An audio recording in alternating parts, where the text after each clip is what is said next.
Welcome back to World-Beater Wrestling. Today we're addressing the question of when most people peak in professional wrestling, and most importantly, how to maximize your peak and how to spend the most amount of time performing at your best.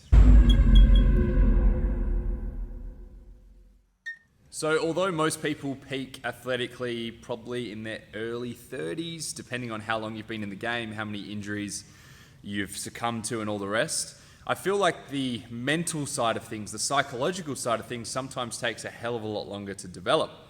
I would say that for a lot of us, we feel like we never stop learning the psychological aspect of the game. So really we're at our best when those two lines intersect, and you might find that they intersect when you are not at your athletic peak and you're not quite at your psychological peak. So for me, that demonstrates that you really need to keep your athletic peak running as long as possible, and you want your psychological peak to come as early as possible. Of course, as you get older in the game, you can use that added intelligence and you can use more informed thinking to cover any inadequacies that you have physically. But realistically, we want to perform without any limitations at all. So my first focus would be on recovery, something that is often neglected until it's a little bit too late.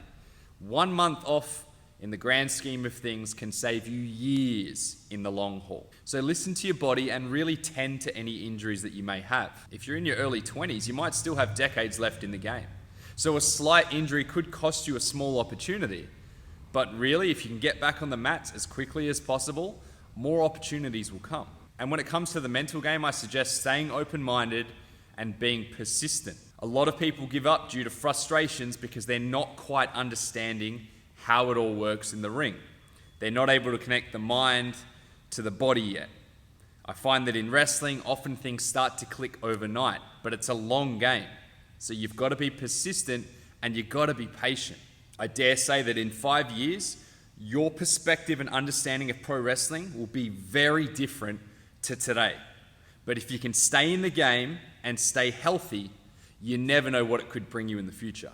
So that's my take on your prime when it comes to pro wrestling. Let me know what you think, your take on it, how you've felt in the game when it comes to the physical and mental side of things. Of course, if you have anything to add to the conversation or any questions, please drop it in the comments box below. As always, if you haven't already, hit the subscribe button, ring that notification bell, and I'll see you next week for another episode of World-Beater Wrestling.